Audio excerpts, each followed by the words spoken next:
दोस्तों 2026 की शुरुआत और दुनिया एक बार फिर महायुद्ध के मुहाने पर खड़ी है।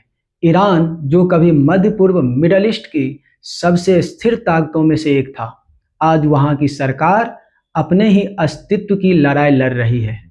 सड़कों पर सिर्फ नौजवान ही नहीं, बल्कि वो बुजुर्ग और व्यापारी भी हैं जो कभी इस सत्ता के स्तंभ हुआ करते थे। लेकिन दोस्तों, क्या ये सिर्फ हिजाब या महंगाई की लड़ाई है, या फिर पर्दे के पीछे कुछ ऐसा है जिसे हम देख नहीं पा रहे? आज के इस स्पेशल वीडियो में हम ईरान के इस उबाल की पोस्टमार्टम करेंगे। हम समझेंगे कि कैसे एक छोटी सी आर्थिक नीति ने पूरे देश को ज्वालामुखी बना दिया, और क्यों भारत के प्रधानमंत्री से लेकर अमेरिकी राष्ट्रपति डोनाल्ड ट्रंप तक सबकी नज़रें इस वक्त तेहरान पर टिकी है। इस विरोध की जड़ें बहुत गहरी है। आइए इसे 3 बड़े पॉइंट्स में समझते हैं। दिसंबर 2025 के अंत में ईरान के सेंट्रल बैंक ने एक बड़ा फैसला लिया। उन्होंने सब्सिडाइज्ड डॉलर रेट, सस्ते डॉलर की सुविधा को खत्म कर दिया।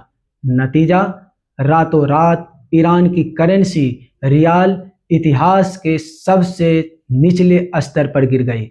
आज $1 की कीमत 14 लाख रियाल के पार है। इसका मतलब है कि एक आम ईरानी की पूरी जिंदगी की कमाई कागज का टुकड़ा बन गई है।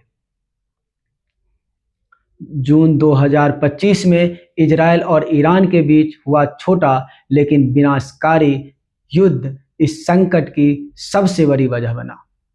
इजराइल के पिन पॉइंट्स स्ट्राइक्स ने ईरान के न्यूक्लियर ठिकानों और बिजली ग्रिड्स को तबाह कर दिया। आज ईरान के बड़े शहरों में 12-12 घंटे बिजली नहीं होती और पानी की भारी किल्लत है।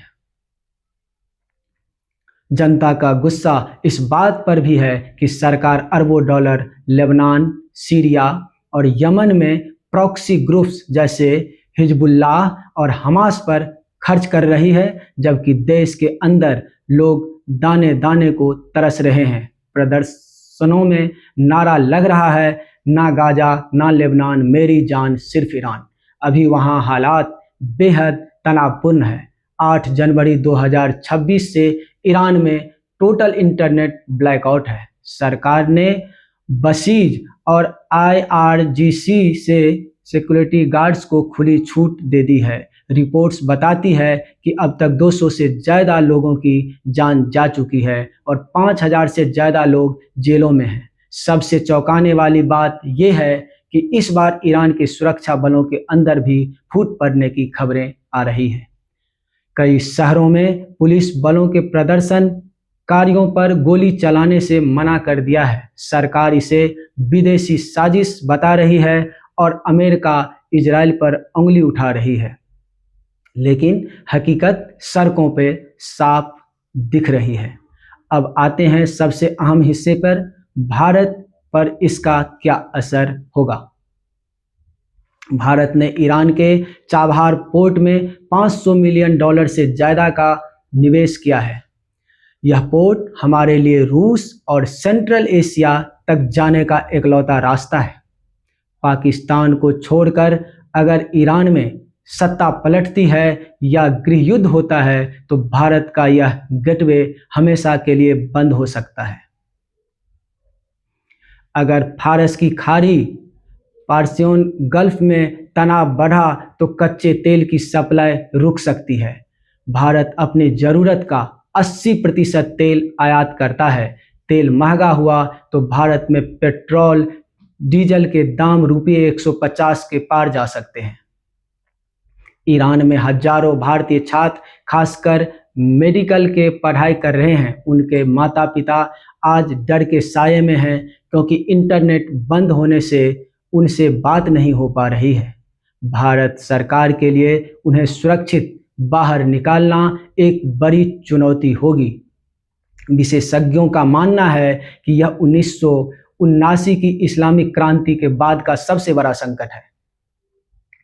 अगर प्रदर्शन इसी तरह जारी रहे तो आयतुल्लाह खामेनेई की सरकार को झुकना पड़ सकता है और शायद कोई सैन्य तख्तापलट, मिलिट्री कूप देखने को मिले। अमेरिका और इजराइल इस अस्थिरता का फायदा उठाकर ईरान के न्यूक्लियर प्रोग्राम को पूरी तरह खत्म करने के लिए बड़ा हमला कर सकते हैं। ईरान के लिए 2026 साल का सबसे खतरनाक साल साबित होने वाला है। दोस्तों, ईरान का संकट सिर्फ एक देश का संकट नहीं है, यह पूरी दुनिया की इकोनॉमी को हिलाने की ताकत रखता है। क्या आपको लगता है कि इस बार ईरान की जनता बदलाव लाने में कामयाब रहेगी, या फिर सरकार एक बार फिर ताकत के दम पर इस आवाज को दबा देगी? अपनी राय कमेंट्स में जरूर लिखें।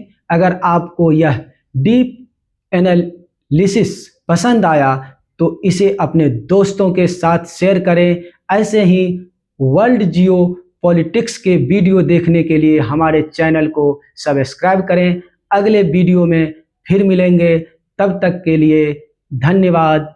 जय हिंद।